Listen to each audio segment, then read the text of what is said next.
Se celebra la fiesta de San Pablo Miki y compañeros mártires.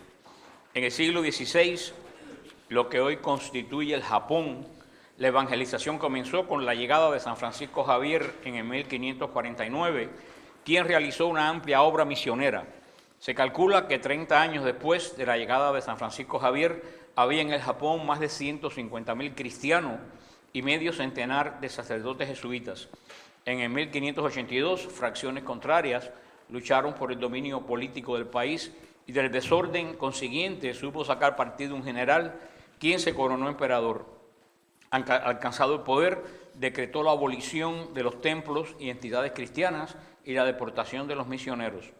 Poco después, procedentes de Filipinas, llegaron los primeros franciscanos, a la predicación juntaron las obras de caridad en bien de los pobres y los enfermos.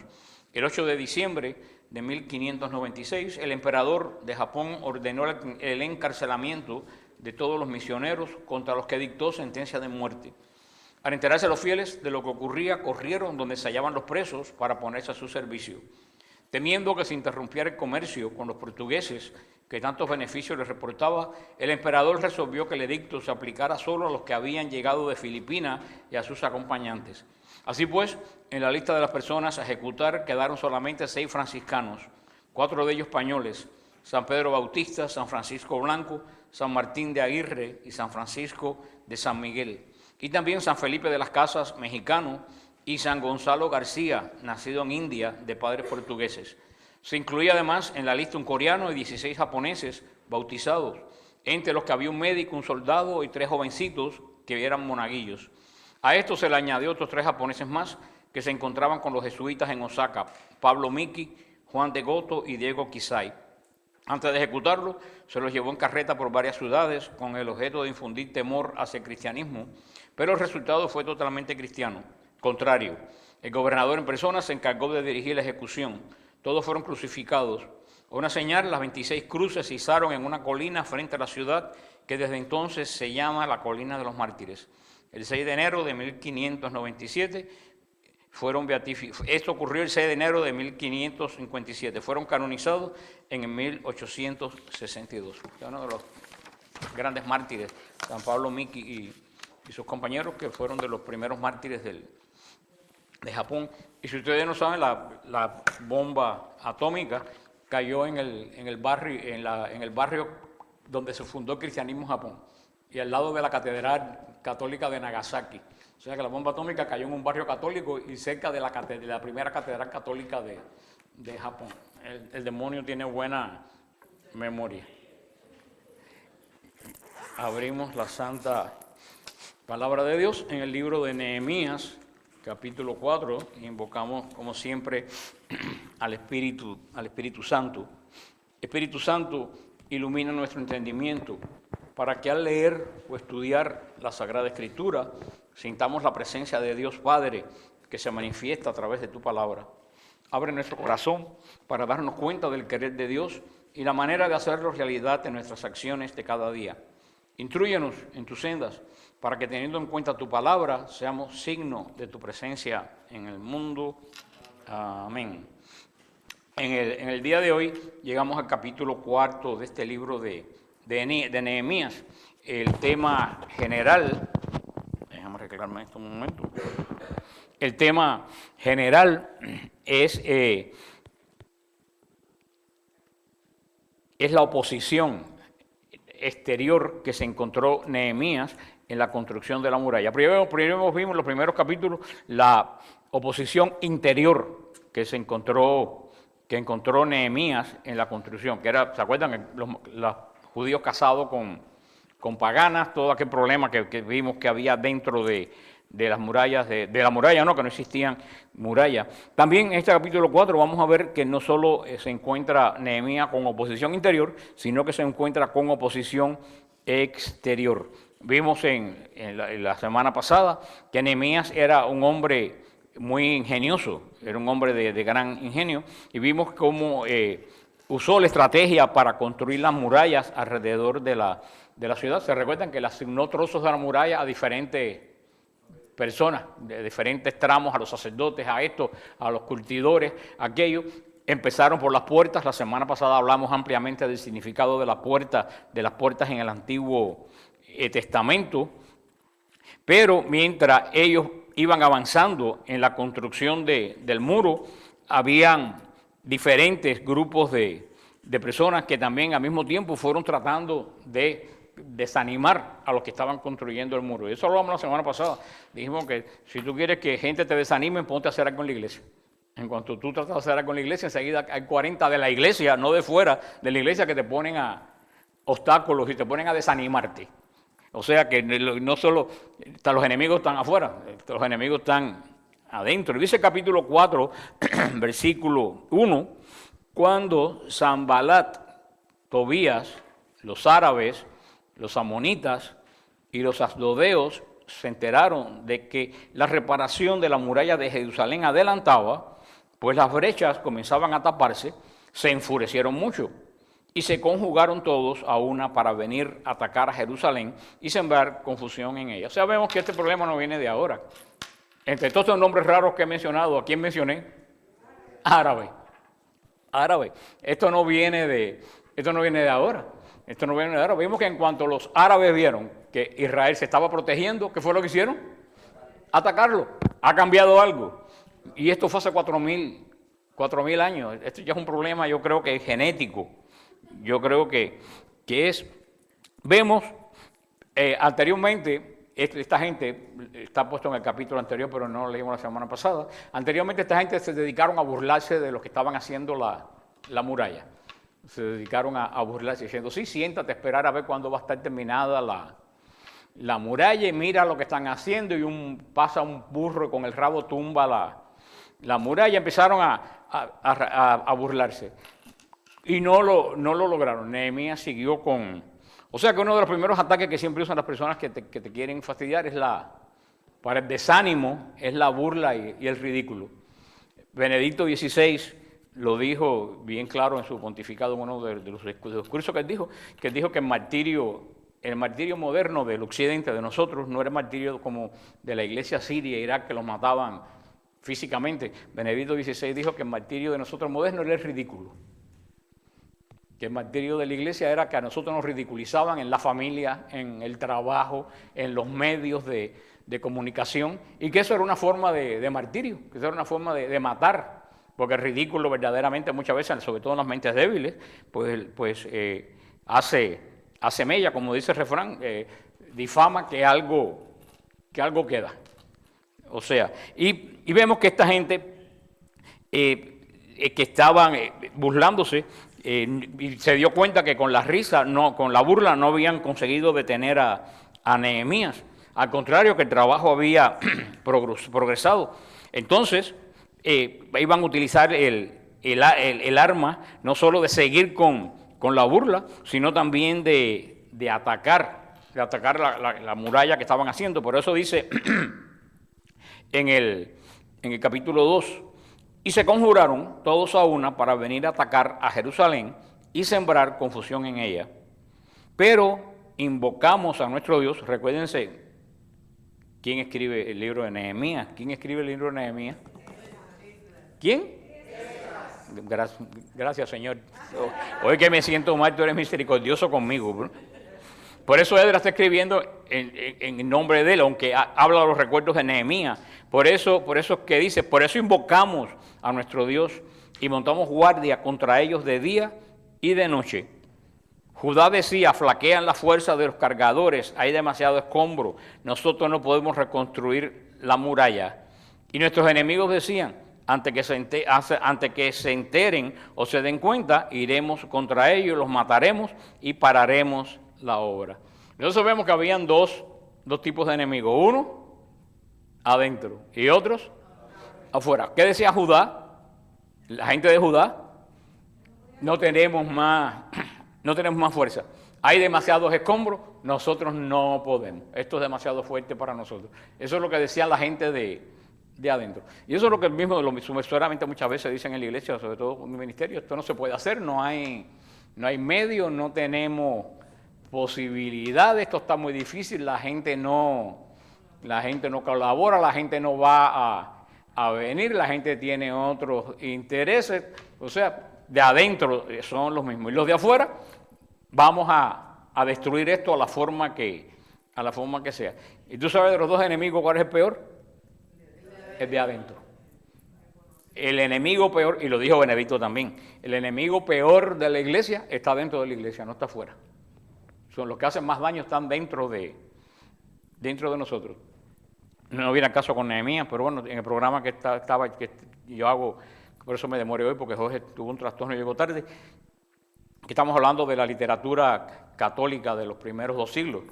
En el programa Radio Paz, que casi nadie sabe la literatura de nuestra iglesia del siglo I y II, estábamos haciendo la introducción de los 2 grandes enemigos de la iglesia, los 4 grandes enemigos de la iglesia en el siglo I y II. Los enemigos externos de la iglesia en el siglo I y II era el judaísmo y el paganismo.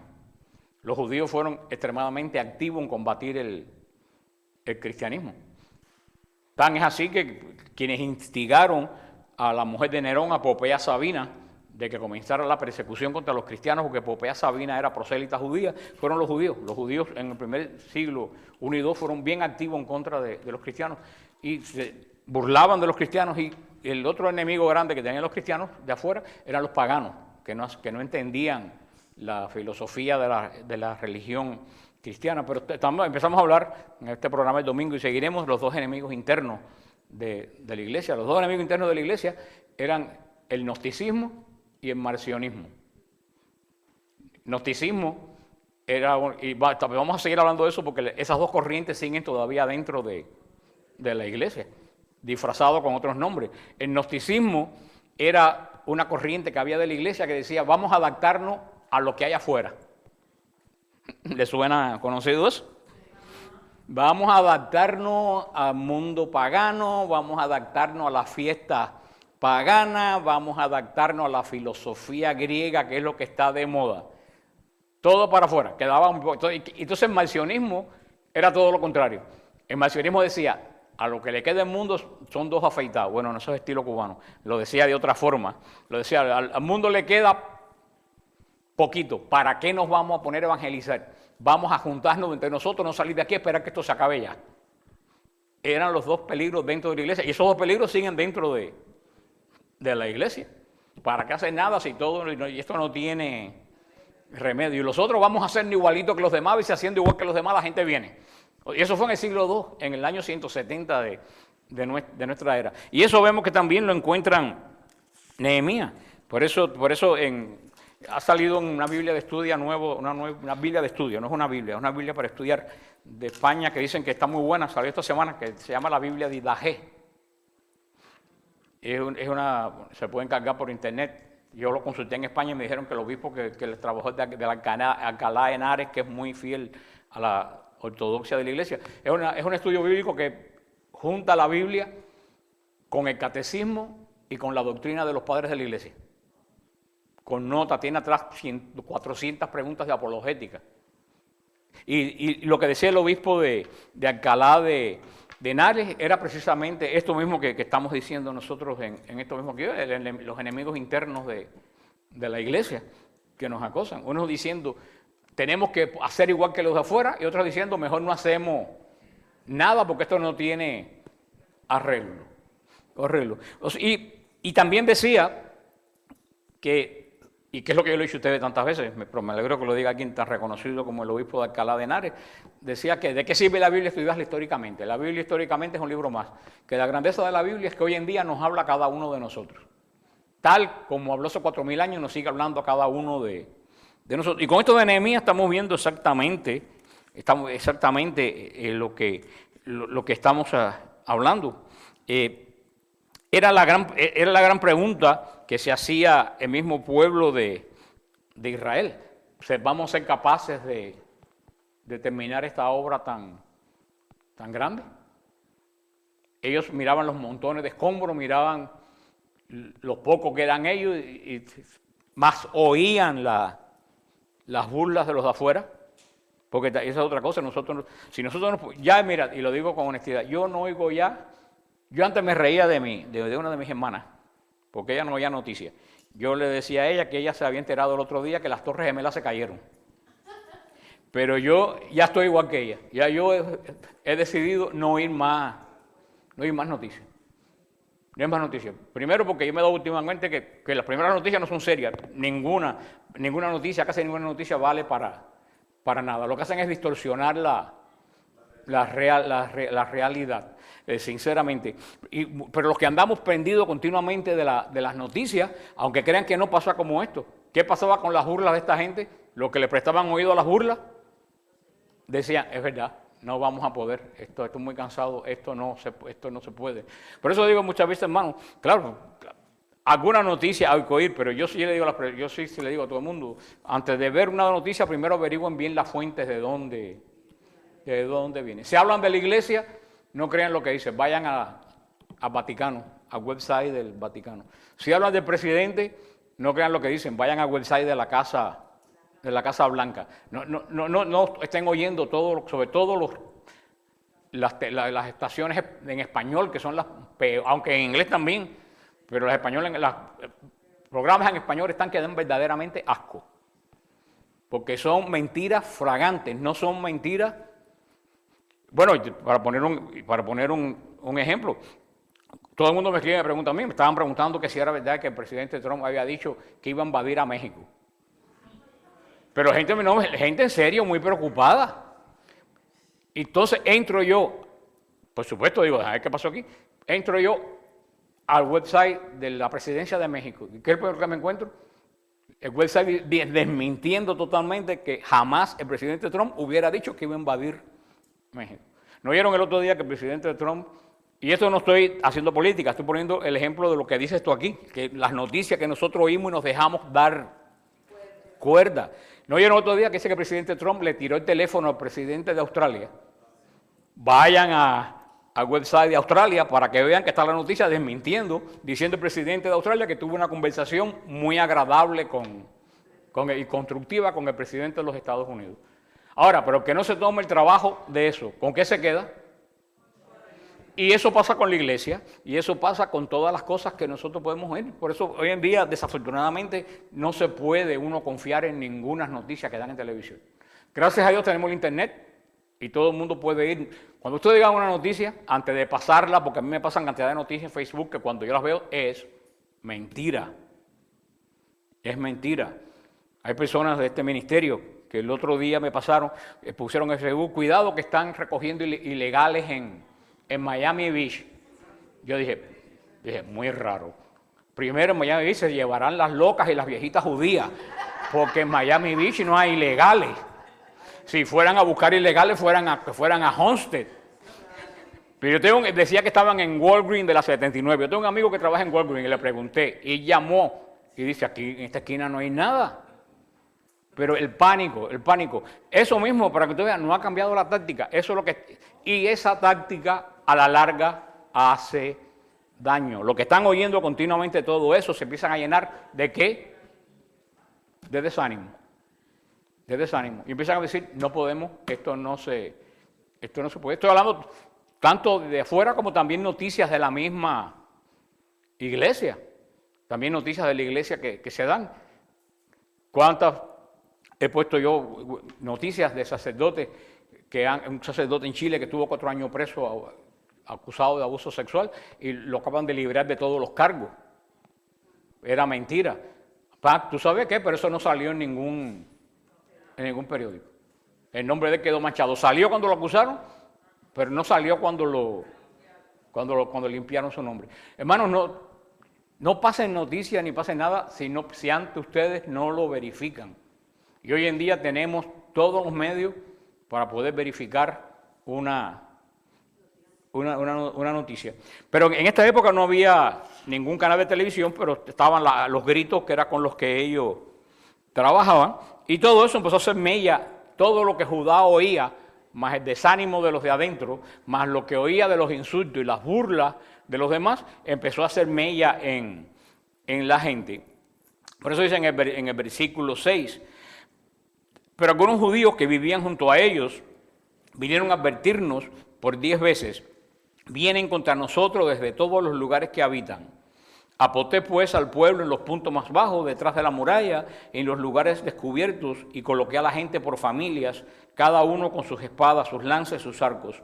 A ver su miedo me levanté, dije a los notables, a los consejeros y al resto del pueblo: no lo teman, acuérdense del Señor grande y terrible, y combatan por sus hermanos, sus hijos, sus hijas, sus mujeres y sus casas. Cuando nuestros enemigos supieron que estábamos advertidos y que Dios había desbaratado sus planes, se retiraron y todos nosotros volvimos a la muralla, cada cual a su trabajo. O sea, vemos la tenacidad de Nehemías. Nehemías fue un hombre tenaz. Lo avisaron, hay que guerrear, vamos a guerrear. Pasó el momento de guerrear, vamos a construir, vamos a volver a construir. Lo importante aquí es notar que habían personas que trataron por todos los medios de estorbar la edificación. ¿Quiénes trataron de estorbar la edificación? Los enemigos de Dios. Y siempre que tú vayas a edificar algo que tenga que ver con la obra de Dios, van a venir los enemigos de Dios a querer desbaratar la obra que tú estás haciendo. Eso era antes y eso sigue en este momento, y toda persona que se meta con un ministerio sabe bien cuánto tiene que batallar. Y Nehemías es un hombre de gran oración. Nehemías no es un hombre de acción, sino también es un hombre de oración. Por eso seguimos en el versículo 10. Pero desde aquel día solo la mitad de mis hombres tomaban parte en el trabajo. La otra mitad, provista de lanzas, escudos, arco y corazas, se mantenían detrás de todas las casas de Judá que construían la muralla.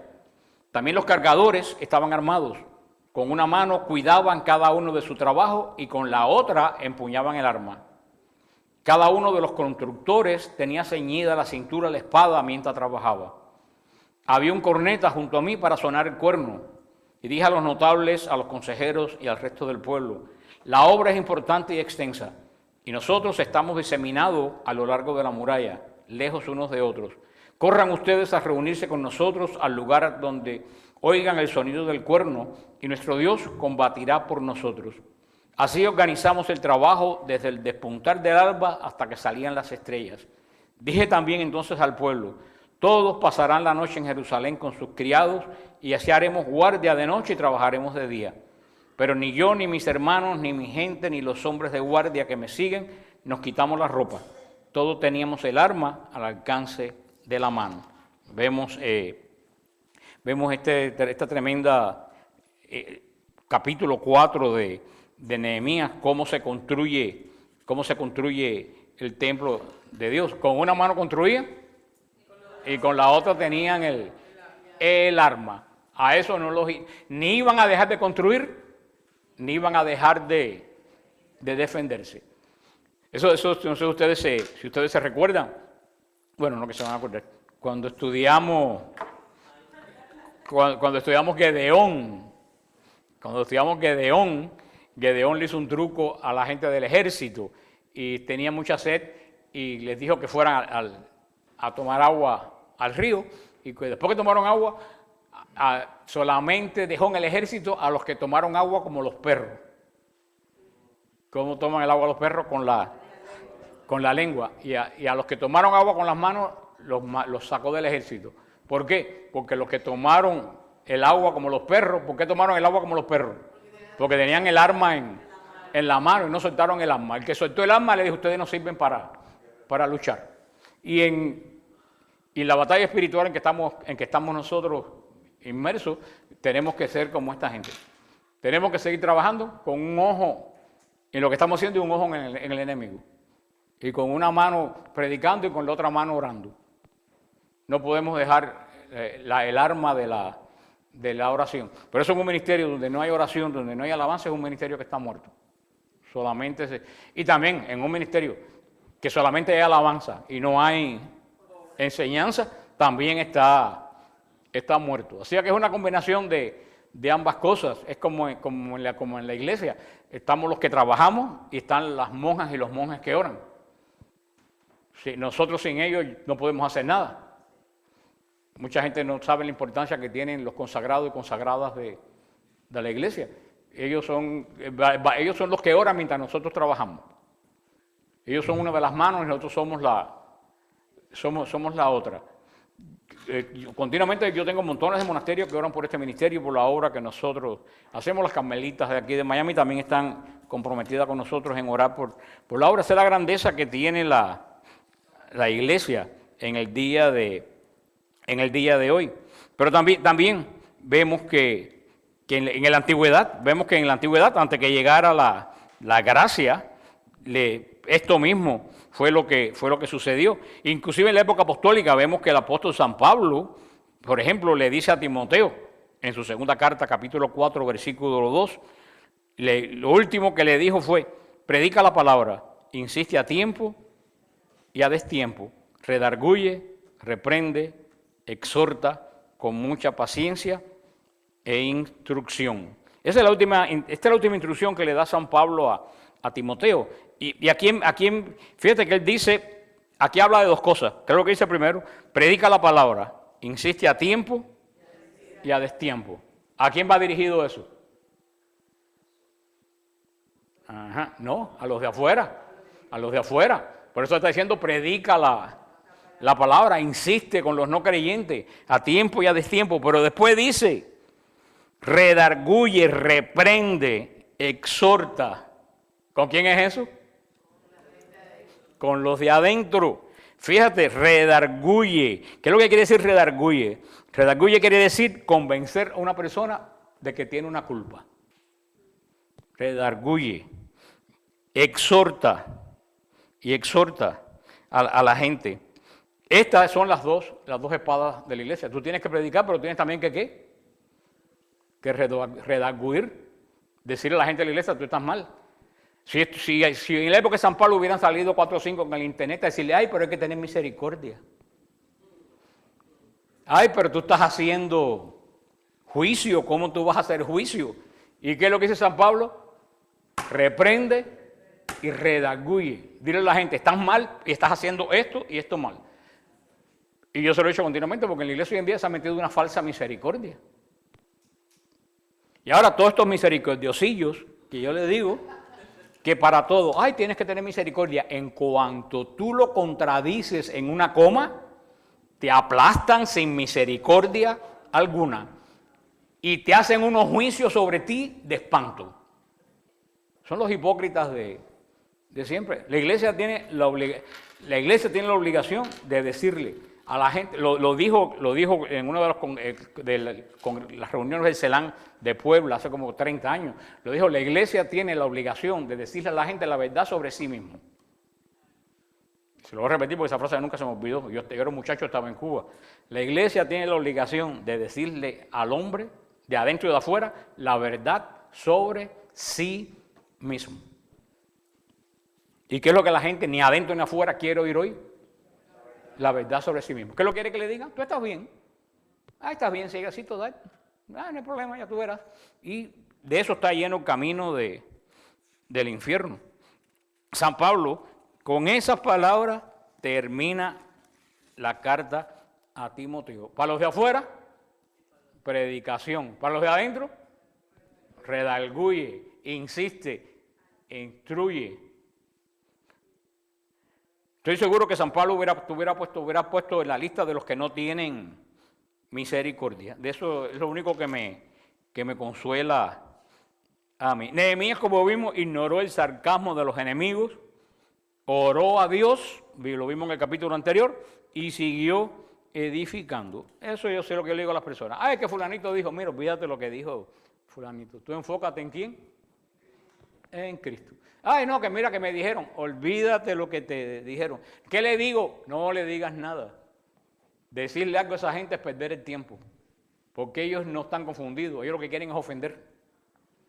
No pierdas el tiempo, también se lo dice San Pablo a Timoteo. Lean la carta a Timoteo, la carta a Timoteo son los consejos de corazón de San Pablo a alguien que está en el ministerio y que puso en el ministerio. Le dice, no pierdas el tiempo en discusiones inútiles. Dice, las discusiones inútiles no llegan a ningún lado. Por eso se lo digo a ustedes, no pierdan el tiempo ni con los de afuera ni con los de adentro. Cuando empieza una discusión, mira, excomúlgalo, delete. Y si la cosa se pone fea, ¿tú sabes qué? Bloquéalo. Yo tengo 2 grados de excomunión.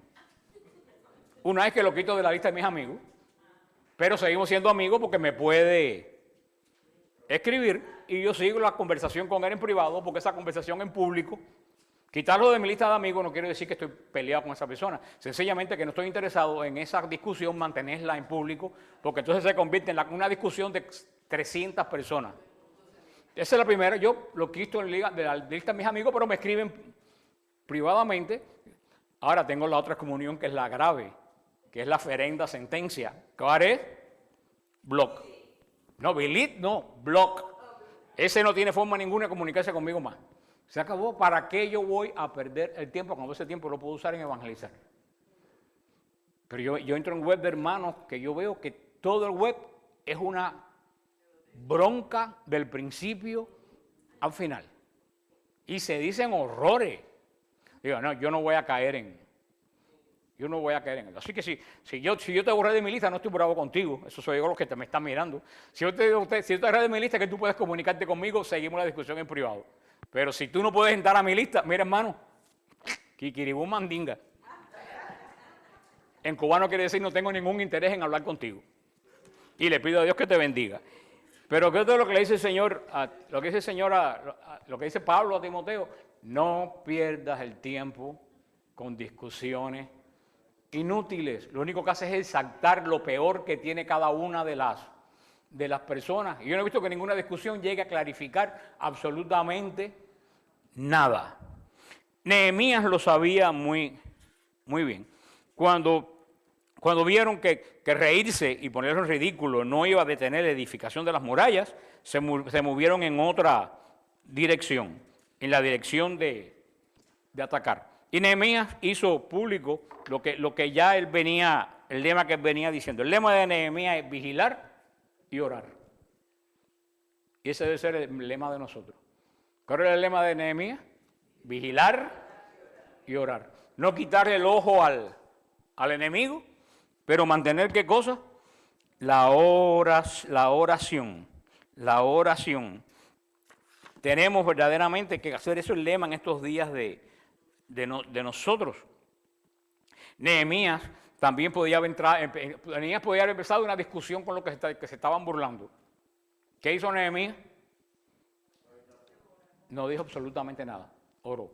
No se puso en discusión con los que lo estaban burlando. Y los que lo estaban burlando no querían razones, lo que querían era dañar. Y producto de eso, ¿qué le pasó a mucha gente de Judá? Se desanimaron. El desánimo. ¿Qué es lo que decían? Lo que leímos. Los que acarrean están debilitados, los escombros son muchos, no podemos construir el muro. ¿Cómo se llama eso? Desánimo. El desánimo es lo contrario, por supuesto, ¿de qué? Del ánimo. Eso no es des quiere decir lo opuesto, desánimo, es no tener ánimo. El desánimo es el estado emocional de la persona donde el ánimo, es el estado emocional de la persona donde se siente con fuerza para hacer algo. En el sentido espiritual se puede decir que es una persona que está predispuesto y que tiene deseo de hacer algo para Dios. Una persona que está llena de deseo de hacer algo para Dios. Pero ¿qué pasa muchas veces? Muchas veces se pierde ese entusiasmo. El Señor en el Apocalipsis se lo va a decir a una de las iglesias y le va a decir: lo único que tengo contra ti es que perdiste el fuego del primer amor. Ya se te pasó igual. Por eso San Pablo, que conoce muy bien los problemas de la iglesia, dice en Efesios 6:13: por tanto, tomad toda la armadura de Dios para que puedan resistir el día malo. Y habiendo acabado todo, estén firmes. Llega el momento en que nosotros, como San Pablo se lo dice a esta gente, tenemos que preparar las armas también por una batalla espiritual, como lo que lo dice San Pablo aquí. Tenemos que ponernos la armadura de Dios para resistir el día malo y mantenernos ¿cómo? Firmes. Por eso este versículo termina diciendo: que mantengan firmes. Tenemos, lo dice también otro versículo de la palabra de Dios, si vas a servir al Señor, prepárate para la prueba, para la batalla. La vida del cristiano es una batalla continua. Y verdaderamente que no está preparado por la batalla, se queda a mitad de camino. ¿Qué tipo de pruebas desaniman, le quitan el ánimo de hacer algo a los creyentes? Una de las pruebas que desaniman al creyente es la enfermedad. Yo saqué algunas pruebas, la enfermedad. Dice Proverbios 18:14, el ánimo del hombre soportará su enfermedad, mas ¿quién soportará al ánimo angustiado? Uno puede soportar una enfermedad, pero cuando el ánimo tuyo se angustia, ahí no hay nada que se pueda hacer. Dice Proverbios 17:22, el corazón alegre constituye buen remedio, mas el espíritu triste seca los huesos. Ajá. Aquí está la receta, Proverbios se la pregunta y da la receta.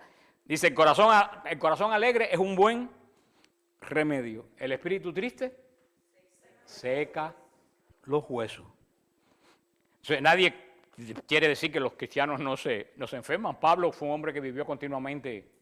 Sí, porque por ahí hay unas iglesias que dicen que el cristiano no se enferma. ¿Ustedes no lo han oído? Yo trabajé con una señora que fue muy buena conmigo y me enseñó mucho de la vida espiritual y ella protestante, pero aprendí mucho de la vida de él y me dio muy buenos consejos del espíritu. El mejor consejo de mi vida que me lo dio ella. Me dijo, cuando tú no entiendas algo del espíritu, mejor te callas antes que criticarlo. Me lo dijo una protestante y toda mi vida he guardado ese gran recuerdo.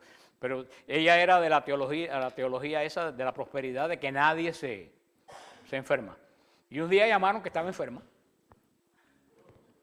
Yo dije, esta es la mía. Cuando volvió, eran de esos partitioners que llegan hasta la mitad, en las oficinas grises que ponen. Ella estaba del lado de allá, del lado de acá.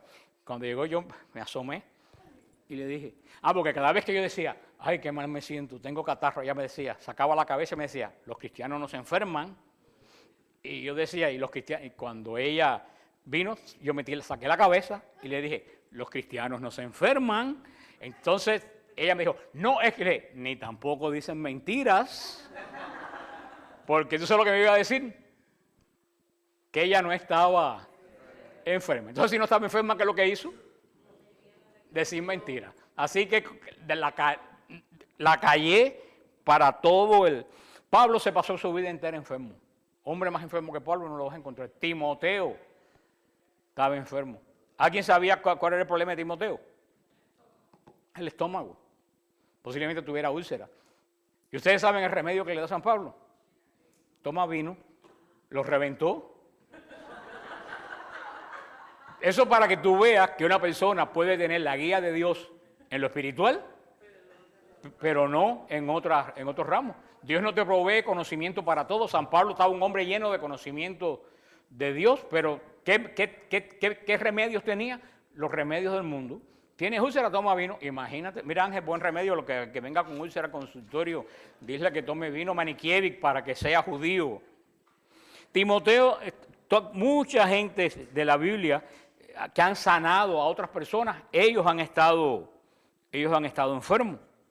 Sin embargo, verdaderamente, ¿cuál es la persona de más desgracia de toda la Biblia? Job. ¿Y qué dijo Job? Yo sé que mi Redentor vive. El Señor me lo dio, el Señor me lo quitó. Bendito sea el nombre de Dios. Esa es la actitud del cristiano ante situaciones en la vida sobre las cuales tú no tienes control. La alegría alegra el espíritu. La tristeza seca los huesos. Tú tienes los huesos bien bonitos y el resto también. Pues la enfermedad es una de las causas que abate a las personas. Mira, yo llevo una pila de tiempo enfermo. Pregunta al Ángel, que me dice mi hermana que Ángel va a dejar la medicina. Porque lo peor del caso es que nadie encuentra qué cosa es lo que tengo. Ángel, ¿qué queda por hacerme? poco queda por hacer. Yo le dije al otro día, le dije, Ángel, hazme la autopsia, porque ya no queda. Me han hecho hasta PET scan, me han hecho de todo y no aparece absolutamente nada. ¿Qué cosa es lo que tengo? Pero por eso voy a dejar de seguir haciendo lo que tengo que hacer. No, tengo que seguir. No me queda más remedio que seguir. La enfermedad es una de las cosas.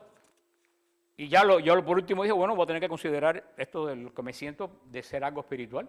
Lo voy a tener que en algún momento tenerlo ya que considerar, porque ya no hay. Lo único bueno de todo esto es que sé que no tengo nada. Porque poco queda que hacerme. Yo creo, Ángel, que no queda casi nada que hacerme. El otro día me pusieron como 100 inyecciones de la alergia. Nada, no, buscando, no aparece absolutamente nada. Otra de las cosas también que desanima, la finanza. La finanza. No solamente es la finanza, sino el miedo a perder lo que ya uno tiene. Por eso Hebreos 13:5, San Pablo dice, sea vuestra costumbre sin avaricia, contento con lo que tienen ahora, porque él dijo, no te desampararé ni te dejaré. Todas las promesas de Dios. Muchas personas hoy en día se desaniman cuando tienen problemas financieros. ¿Cuántos matrimonios se acaban por problemas financieros? Y verdaderamente tenemos que ver todas estas cosas para. Claro que uno tiene que preocuparse si la finanza le va mal, pero como dice el proverbio, no deja que eso te corroa los huesos, ni te robe la paz. La paz, si no se vive un nivel, se vive a otro. Pero lo dice la palabra de Dios, no siervo de Dios desamparado, ni hijo suyo que mendigue pan. Y si yo he visto que se ha cumplido esa promesa, a lo largo de mi vida, una promesa de Dios que se cumple ha sido esa. No hay siervo de Dios desamparado, ni hijo suyo que mendigue pan. Si tú eres hijo de Dios, nunca te va a sobrar, pero nunca te va a faltar. Lo desde Eliseo, cuando a mí me encanta ese pasaje de Eliseo donde dice, ni la alcuza se secó, ni la harina se acabó. Cuando yo estoy en dificultades, yo siempre me acuerdo de eso, ni la alcuza de aceite se acabó, ni la harina se agotó. La finanza es otra. Hoy en día la finanza es terrible para muchas personas. Otra cosa que desanima a la gente es el esperar. Tener que esperar algo que tú estás esperando que no llega. En Números 21:4 dice, después partieron del monte Hor, camino del Mar Rojo, para rodear la tierra de Edom, y se desanimó el pueblo por el camino. Una de las cosas que desanima es esperar que Dios haga una obra que tú ves que no acaba de pasar. Sin embargo, vemos, hablando de este personaje, Job pasó por una prueba, no perdió la fuerza, dice que al final fue bendecido y tuvo más de lo que tuvo al principio. Se puede decir una cantidad de razones por las cuales un cristiano se desanima, pero ninguna de estas razones es verdaderamente motivo para el desánimo. Solo hay un momento en la vida en la cual el creyente se puede desanimar. ¿Cuándo es el único momento en la vida que el creyente se puede desanimar? Cuando pierde la fuerza de seguir para adelante. Cuando tú pierdes la fuerza de seguir para adelante, hermano, ya ahí tú no tienes remedio. Ya ahí te quedaste. Ya ahí no va más para más ningún lado. En Mateo 14:28, 30 al 31 dice, entonces le respondió Pedro y dijo, Señor, si eres tú, manda que yo vaya a ti sobre las aguas. Y él le dijo, ven. Y descendiendo Pedro de la barca andaba sobre el agua para ir a Jesús. Pero al ver el fuerte viento tuvo miedo y comenzando a hundirse dio voces diciendo, Señor, sálvame. Al momento Jesús extendió las manos, asió de él y le dijo, hombre de poca fe, ¿por qué dudaste? Ahí está la respuesta de los momentos en que uno ya cree que no puede seguir caminando. La mano de Jesús. Los 3 jóvenes hebreos que fueron puestos en el horno con Daniel, ¿se recuerdan? Pedro y Pablo fueron apedreados, presos, y el Señor puso la mano. Esteban, aún en medio del dolor del ser muerto a pedrada, tenía los ojos puestos en Cristo, dice que vio la gloria de Cristo. Toda esta gente, ¿qué estaban haciendo los tres jóvenes en el horno? Si no hemos llegado ahí, pero sé quién lo ha leído.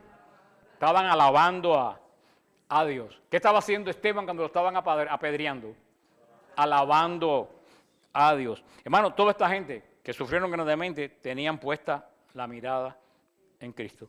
El desánimo comienza cuando tú quitas la mirada de Jesucristo. Ahí es cuando comienza la mirada.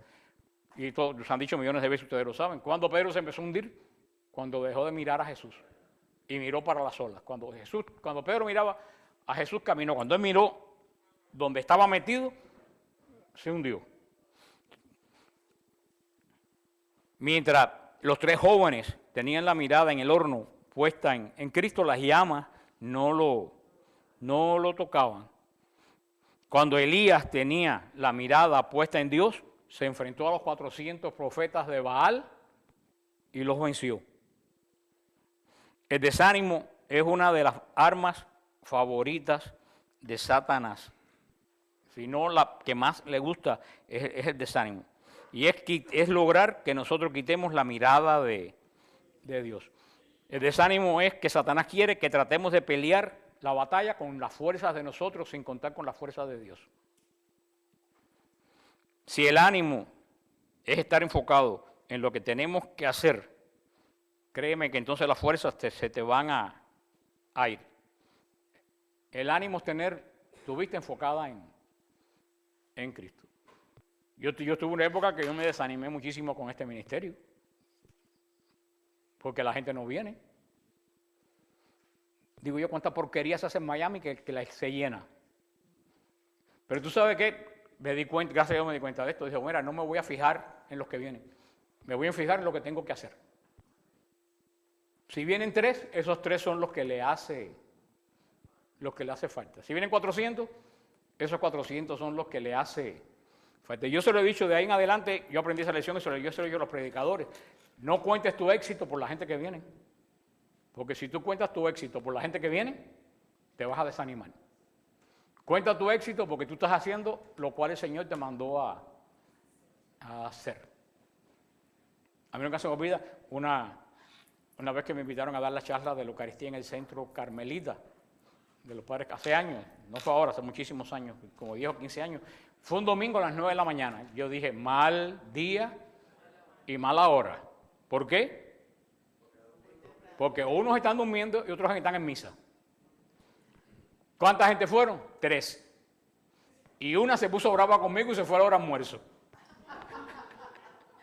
Pero mira, hermano, yo di la clase tal como la tenía que dar, porque yo dije, esta clase es para estas 2 personas que vinieron.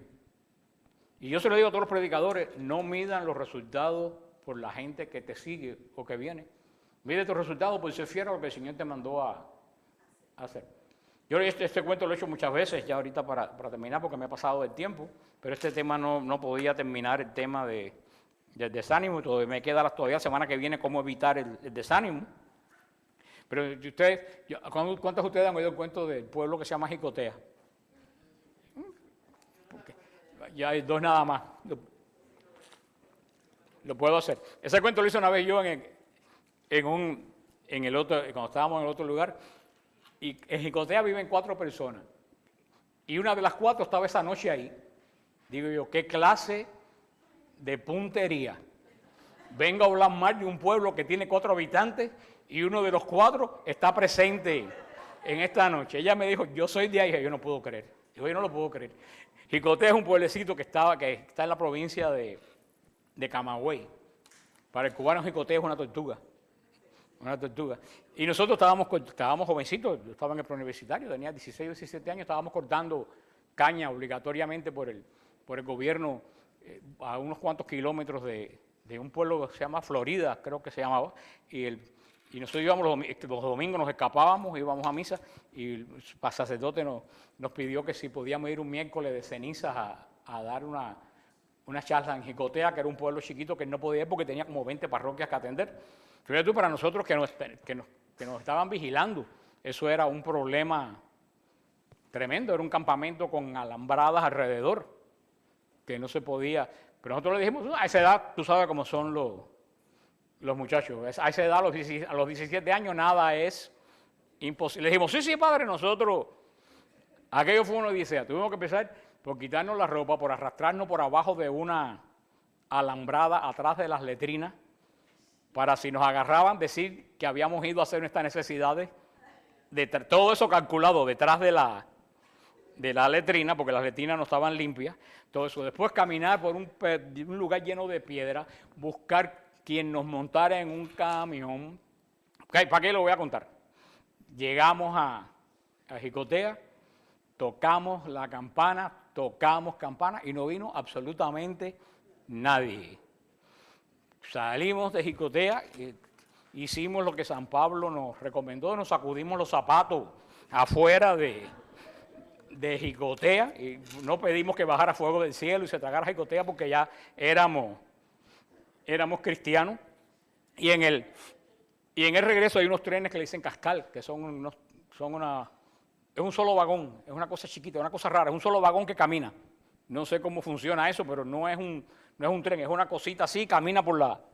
Y veníamos nosotros, éramos tres, no me acuerdo, 2 o 3, y veníamos nosotros ahí, venía un muchacho nos preguntó que si éramos jóvenes comunistas, porque veníamos vestidos con traje de eso, de trabajar, y le dijimos que no, que veníamos de la iglesia, y él se quedó como que había visto a un marciano descender, fíjate, en los años 70 y pico en Cuba, que jóvenes en la iglesia. Le dijimos, sí, nosotros venimos aquí a la iglesia de Jicotea y vinimos a una reunión, no le dijimos el fracaso que habíamos tenido y él nos preguntó cómo es posible que unos jóvenes crean en Dios, y 15 o 20 minutos que duró el trayecto, nosotros más o menos le explicamos lo que pudimos, nos bajamos, caminamos, llegamos al campamento como a las 3 de la mañana para levantarnos a las 5 de la mañana, y a partir de ahí, cuando alguien quería que a mí se me desatara la lengua, solamente tenía que mencionar Jicotea.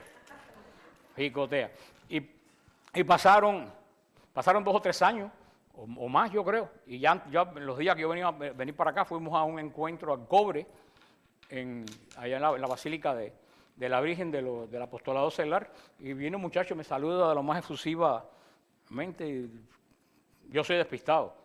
Y yo le dije, ¿qué tal? ¿Cómo están por allá? Por allá para ver si me decía Y me dice, si tú supieras que en Jicotea estamos de lo más bien, yo dije, Jicotea. Yo dije, tú eres de Jicotea. Y él me dijo, sí, yo soy de Jicotea. Entonces, le expliqué toda la historia de mis agravios con Jicotea, cómo no fue nadie, cómo no dormimos en toda la noche, cómo nos llenamos de arañazos. Y al final me dice, tú no me conoces. Digo, sí, tú eres Jicotea. Dice, no, yo soy el que venía hablando con ustedes en el trencito. Que cuando llegué a La Habana, me interesó lo que ustedes me dijeron y empecé a buscar. Y me bauticé. Y ahora regresé y yo doy catecismo en Jicotea y tenemos una comunidad. Yo tuve la suerte de enterarme de eso. Pero si yo no me encuentro con él, yo nunca me hubiera enterado. Yo hubiera pensado que ese día había sido un fracaso. Por eso, cada cual no debe caer en el desánimo, debe enfrascarse en lo que Dios te puso a hacer. Como dice la palabra, tú eres el que siembra, otro es el que recoge. Por eso en la obra de Dios uno no debe enfocarse si tienes éxito o no tienes éxito. En la obra de Dios tú tienes que enfocarse en ser fiel. Eso es lo único. Por eso tenemos todas estas situaciones que tanto ministerio, la gente se desanima porque no viene, porque esto, porque lo otro. Mira, hermano, haz lo que tengas que hacer. El Señor con lo que tiene sacará algo. La semana que viene vamos a ver un poco cómo salir del desánimo.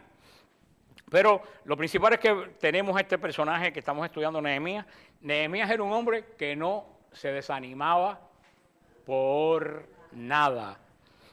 ¿Cuál era el lema de Nehemías? Vigilar, orar y trabajar.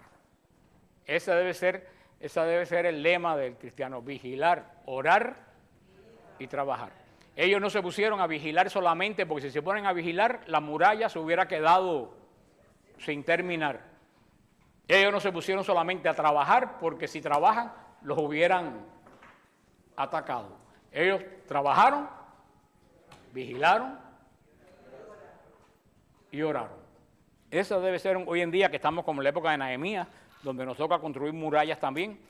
Esa es la actitud que debe tener un cristiano hoy en día en el nombre del Padre, del Hijo y del Espíritu Santo. Amén. Vamos a pasar la colecta para pagar este lugar, lo que recogemos en este lugar.